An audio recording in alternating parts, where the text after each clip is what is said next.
Assalamualaikum Sobat River, kali ini kita akan membahas tentang 7 jenis ikan yang harus dihindari oleh para river pemula. Sebelumnya jangan salah paham dulu ya, jadi ikan ini bukan berarti tidak boleh untuk dipelihara, tapi harus dihindari ketika kita baru memulai di hobi akuarium laut ini.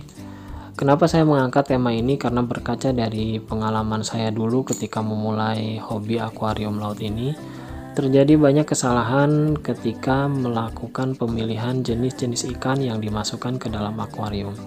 Akibatnya tentu saja ikan tersebut tidak bertahan lama, ataupun ikan-ikan tersebut menyebabkan kehebohan di dalam akuarium saya.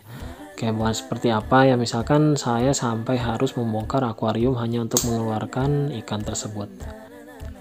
Oleh karena itu, semoga video ini bisa menjadi referensi khususnya bagi river-river pemula dalam memilih ikan pada pertama kali, sehingga tidak terjadi kesalahan yang pernah saya alami atau bahkan hampir seluruh river pernah alami ketika pertama kali memasukkan ikan.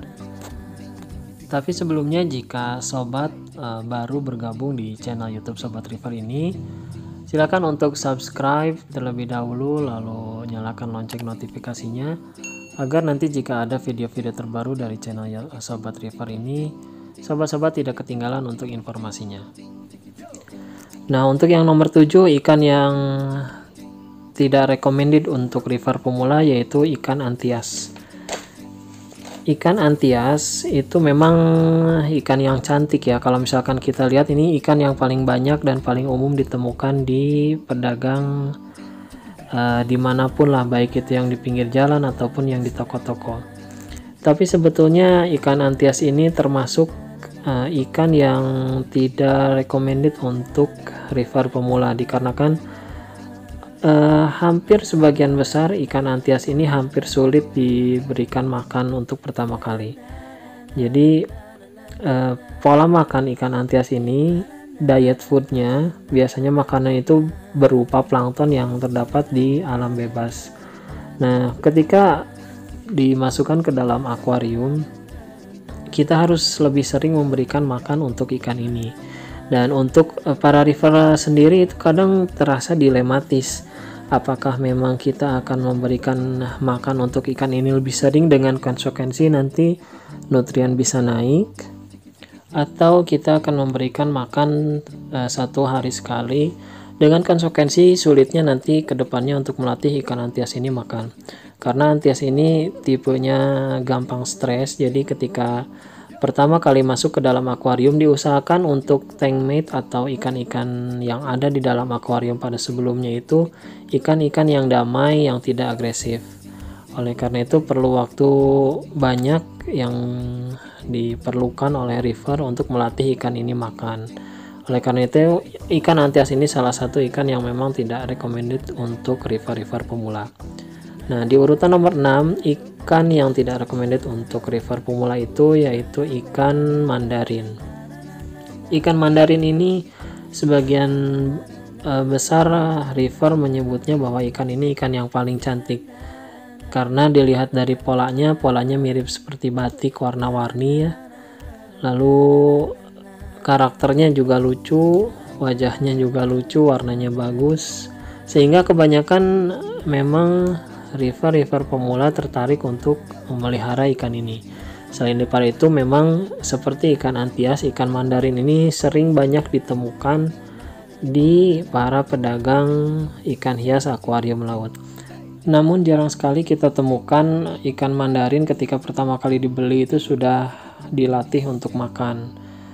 Oleh karena itu, untuk melatih ikan ini makan pada pertama kali kita pelihara itu memang sangat sulit. Selain daripada itu, makanan ikan mandarin ini sangat khas ya. Jadi untuk saran saya, jika ingin memelihara untuk ikan mandarin ini, diusahakan di akuarium yang memang sudah mature atau sudah matang. Lalu akuarium yang berukuran cukup besar, minimal mungkin 1 meter ke atas. Kenapa harus berusia 1 tahun? Dikarenakan persediaan makanan mandarin seperti copepods misalkan, amphipods ataupun yang lainnya itu sudah tersedia banyak di dalam akuarium. Sedangkan untuk akuarium baru itu persediaan makanannya masih kurang, sehingga mandarin ini paling hanya bertahan 2 atau 3 minggu kemudian kurus kering dan akhirnya mati. Oleh karena itu, ikan ini tidak disarankan untuk river pemula yang baru mulai di hobi akuarium laut ini. Untuk yang nomor 5 yaitu ikan pipefish. Ikan pipefish ini keluarga jauh dari kuda laut. Pipefish tidak bisa di direct feed seperti ikan-ikan lain yang bisa diberikan pelet ataupun yang lainnya. Pola makannya hampir sama seperti ikan mandarin. Jadi mereka termasuk tipe-tipe ikan dasar di dasar pasir. Jadi lalu lalang mondar-mandir di sela-sela live rock untuk mencari plankton-plankton yang ada di sana. Karakter mereka pun sama, jadi makanannya kebanyakan ya choppypods, amphipods, dan lain-lain. Tidak seperti kuda laut yang tidak bisa diberikan arus kencang, pipefish ini bisa diberikan arus kencang, jadi memang cocok untuk reef tank. Rekomendasi untuk pemeliharaan ikan ini memang untuk akuarium yang sudah mature dan cukup besar, sehingga tersedia pakan alami untuk ikan ini. Tapi untuk sebagian kasus ikan pipefish ini bisa digunakan untuk memburu hama seperti redbugs yang biasa menempel di sela-sela SPS. Jadi kalau misalkan ada sobat yang punya SPS dan akuariumnya terkendala dengan redbugs, bisa dicoba untuk ikan pipefish ini. Tapi sangat tidak disarankan untuk river pemula karena tingkat kesulitan dalam pemeliharaannya. Untuk nomor 4, ikan yang tidak direkomendasikan yaitu ikan jenis dottyback. Yang paling umum ditemukan di pasaran atau di pedagang akuarium itu yaitu ikan jenis ikan cantik. Ikan cantik namanya memang cantik, tapi karakternya tidak sesuai dengan aslinya. Ikan ini termasuk ikan yang teritorial, menempati satu spot, lalu jika sudah menempati tempat tersebut dia akan jaga, sehingga jika ada ikan yang datang ke sekitarnya atau sekitar daerah kekuasaannya akan langsung diserang. Warnanya memang cantik, gradasi warna kuning dan ungu, enak dipandang dan menjadi daya tarik untuk river pemula. Tapi jangan salah, jika sobat memasukkan ikan ini pertama kali ke dalam akuarium, dijamin ikan-ikan yang berikutnya yang masuk ke dalam akuarium itu akan langsung diserang, lalu pada akhirnya akan mati. Dan dulu pernah saya memasukkan ikan ini, walaupun ikan ini dimasukkan terakhir, tapi pada akhirnya ikan ini menyerang ikan-ikan lain yang ada di akuarium. Sampai akhirnya untuk mengambil ikan ini saya harus mengangkat live rock, lalu mencari tempat dia tidur kalau malam di mana, dan pada akhirnya ketika malam hari dia tidur saya sedot pakai selang sampai bisa keluar. Bahkan ada beberapa jenis ikan dottyback yang bisa memakan udang-udangan. Jadi hati-hati jika sobat punya udang, misalkan seperti udang pelet, udang api, dan yang lainnya, lalu memasukkan ikan jenis dottyback, lalu tiba-tiba udangnya hilang, maka ikan dottyback ini adalah tersangka utamanya. Oleh karena itu, untuk sobat yang berencana untuk memasukkan ikan ini, sebaiknya dipikirkan kembali baik buruknya seperti apa. Karena nanti jika sudah menyesal itu mengambilnya itu susah sekali. Di posisi nomor 3 untuk ikan yang tidak direkomendasikan yaitu ikan jenis butterfly fish, jenis ikan kepe, terutama yang sering banyak ditemui yaitu ikan jenis copperband. Ikan jenis copperband ini memang salah satu ikan yang paling banyak diminati oleh para river. Selain daripada itu memang sering ditemui di pedagang ikan hias laut. Ikan ini termasuk kategori ikan yang expert, sangat sulit untuk dipelihara. Dan ikan ini termasuk ikan yang pemalu. Lebih baik masuk jika memang ingin memelihara, masuk di urutan pertama karena ikan ini mudah stres jika ikan-ikan yang sudah ada sebelumnya di dalam akuarium termasuk ikan yang agresif. Salah satu trik jika ingin beli ikan ini, pastikan ketika berada di pedagang ikan ini sudah makan, baik itu makan pelet, rebon ataupun yang lainnya. Nah, makannya ini bukan hanya cuman makan, dilihat, lalu dimakan 1 atau 2 kali lalu ditinggalkan, tapi ketika kita memasukkan atau mengetes makan untuk ikan ini, dia langsung menyerbu seperti ikan-ikan jenis lain menyerbu makanan gitu. Nah, jika memang ikan copperband sudah seperti itu, bisa untuk dibeli. Tapi jika misalkan kita membelinya di dalam plastik yang digantung misalkan, atau ketika kita cek di pedagang ikannya belum makan, lebih baik tidak usah dibeli, karena ketika kita membeli ikan ini melatihnya cukup sulit dan mayoritas kebanyakan yang memelihara ikan ini berakhir dengan kematian untuk ikannya. Selain daripada itu, ketika membeli ikan ini perhatikan ada luka di mulut atau tidak. Kalau misalkan ada luka, jangan dibeli karena luka tersebut adalah tanda-tanda kematian untuk si ikan ini. Tapi kalau misalkan sobat terlanjur beli, coba kasih makan dulu dengan udang rebon.